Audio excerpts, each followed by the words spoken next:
en fait, il y a deux mondes chez les Sixers. Il y a un monde où euh, un peu plus optimiste, où en fait Joel Embiid, les opérations se passent bien, il revient, il fait une vraie prépa, il se repose, il revient à fond, et le duo avec Tyrese Maxey est toujours aussi intéressant, quoi qu'il arrive avec Paul George. Au cas où Paul George, même si de toute façon il ne reviendra pas à son niveau star, Paul George, du moment qu'il revienne à un niveau globalement pertinent, cohérent et comment dire, fiable dans le temps, voilà, constant, ça sera très bien. Après, en plus, tu peux dire, bon, bah, on a Quentin Grimes, on a re-signé Gershon, on a Kelly Oubre, on a Jared McCain, etc., etc.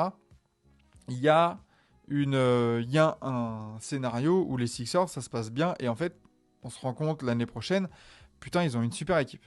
Il y a un scénario comme ça. Il y a aussi un autre scénario où en fait, beaucoup plus problématique, où, où Joel Embiid, ça se passe pas bien.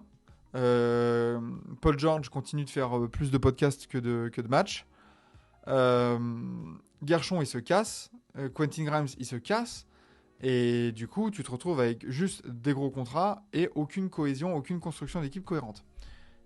Donc, c'est là où je dis, tu vois, ta question, Étienne, les Sixers vont où? Je pense qu'on peut pas le dire pour l'instant. Il y a les deux scénarios qui sont possibles.